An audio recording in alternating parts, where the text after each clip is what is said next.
Okay, what we got here is a P0010 code. Now this code is super common. It's the same code basically as a P0011. The description of the code is a variable valve timing solenoid failure or malfunction. It's usually accompanied by starting installing or drivability issues while at idle. And this video also applies to all of these cam solenoid fault codes, and sometimes fuel trim codes are produced which will also be fixed. The repairs for both codes are exactly the same.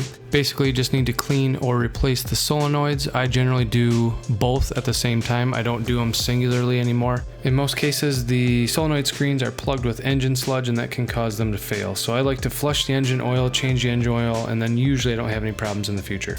And that's just how I do it, but I know a lot of people that just clean the screens and they've had a lot of success that way. So whichever way you want to do it will work just fine. These codes apply to any GM 2.4 liter Ecotec 4-cylinder engine. They use this engine in a ton of vehicles. I think they're like 40 bucks on Amazon, so you can get both these parts for like 80 bucks. Anyone can do this at home in the driveway. Okay, so now let's pull this intake off. You're gonna need basically one tool, which is pretty cool, an 8mm socket, and you're gonna need to remove the clamp, which is right down here on the throttle body. You don't have to remove it, you actually just loosen it up, just like this. This whole plenum box is held on by this and this down here, and then there's another hose right here that needs to just be unclipped. Once that's unclipped, just kind of work this and it'll pop right off. You can see this is the hose clamp. It's a little bit hidden, but it hooks right up to the throttle body. Now we need to remove this plenum off the top of the engine. It's pretty simple, no tools are needed, but you do have to remove this oil cap, so don't lose that. And there's now 3 studs holding this whole thing on. You gotta kind of pop them up and off. Pop this one straight up, pop that one straight up. You can see where these 3 cups coincide with this cup, this stud, and this stud, and basically the whole thing just pops back on.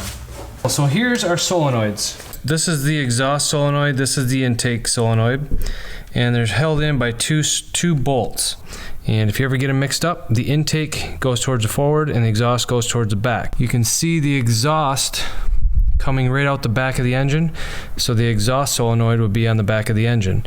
The intake will be on the front of the engine, which is where the intake is. So the intake plenum, the air goes in here, the air goes out there, just like inside the engine. Actual valve, variable valve gear is right here on the exhaust side and right here on the intake side. These connectors can be a little tricky, but they're not so bad. This is a lock piece for the connector so it doesn't accidentally become disconnected. I haven't seen too many become accidentally disconnected, so if this for some reason breaks and pops out, don't worry about it, you don't need it. But we'll just leave it intact since it's already there. And then the way that you disconnect it is you push this little tab, this black part, and that will release the connector. You should be able to push that with your thumb. And if it's giving you problems, just push this little tab in right there, pop that connector out, set it aside. Now you can get at it full force with your hand and pull it right up. Now if you take a look at these connectors, you'll see that they're completely different. They're different colors, and these little key tabs on the side right here are different than these key tabs on the bottom here. Kind of a half moon thing. So if you do get these mixed up, it's not a big deal. You just look in your, you look on your new parts and find out which one's the intake. So we'll set these aside. Now we're going to use our 10mm socket, and we're just going to take both these off. There's one. You can use a magnet or pliers to pop these out, whichever you prefer. We'll just grab a hold of these. These are sealed into the engine with an O-ring down in the hole here. You got to wiggle them and work them just a little bit and pop them up with a pair of pliers. And they usually just a little bit of working, they'll pop right up. You can see just like that. You're gonna get a little bit of oil in the valve cover, not a big deal. That right there is the O-ring that keeps it sealed inside the engine. So that's what you're trying to pop it up. Now I have cleaned these before, and you can see there's some dirt and some junk right there, and that's likely causing our code. Writing on the wall, if you don't take care of your engine, this will start to happen at these solenoids and ruin the rest of your engine. So hopefully we can stop this here with flushing the engine out, being regular on our oil changes, you know, keeping the engine full of oil at all times, which means checking it, you know, every other fill up. Just grab a hold of this guy and pop it up.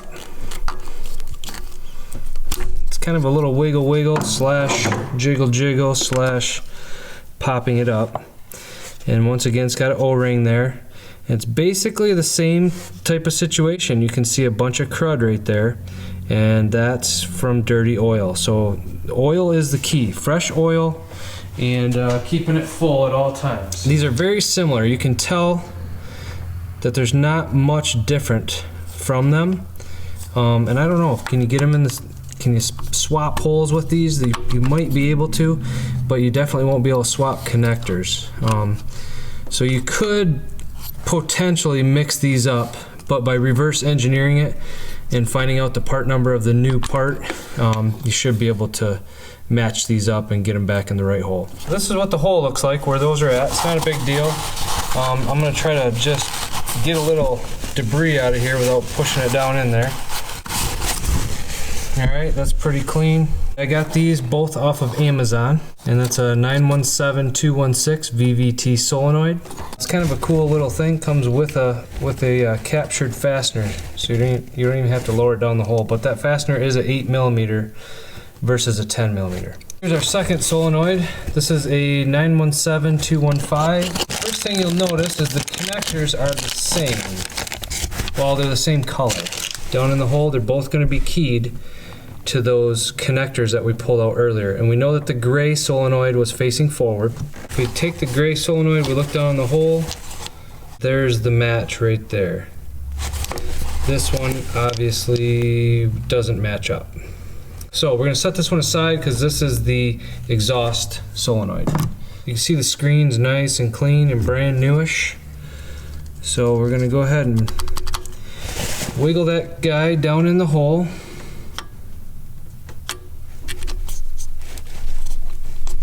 And I didn't do much, it just kinda went in, so that's good. Double check that you have a new O-ring right here. Alright, we're gonna stick the exhaust solenoid in.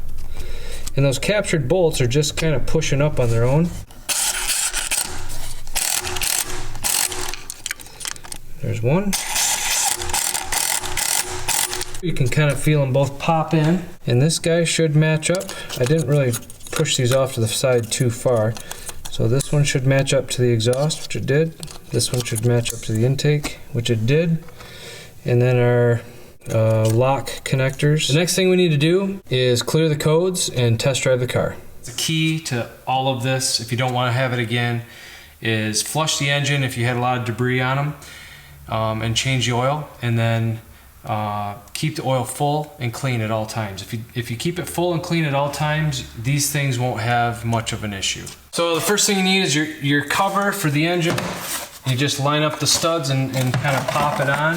An easy way to line it up is to line up this oil cap hole, because once you line up the oil cap hole, you pretty much guaranteed those three sensors, or those three studs are lined up, and then what holds this fourth corner is the oil cap.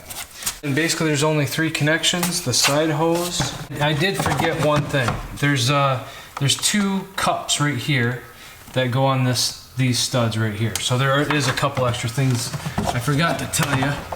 You kind of line those up and kind of push them on. They just pop down right there, and then the intake, you just kind of find a spot where it wants to slide on, and don't forget to pop this little hose just like that back in. That's good. That's good. Now give it the old wiggle, wiggle, jiggle, jiggle test. I'm gonna clear the codes, I'm gonna test drive the car, and if they don't come back, I'm gonna call it a fix for now. Unfortunately, there's lots of debris in the oil, so we may need to flush this engine out a few times and maybe even clean these new solenoids. I'm pretty confident it'll fix it. I have seen this multiple times. It's a very common issue. So I chose to replace the solenoids this time, and I probably could have cleaned them and been just fine, but if any of that junk got inside that solenoid, we've super flushed the engine, cleaned out the oil filter housing, changed the engine oil, we put full synthetic in it. My friend Tom, he's got a channel called TS6034. He's a really good friend of mine, and I actually got a lot of the information for this video from his video. Appreciate it. I hope this helped you. See you in the next video.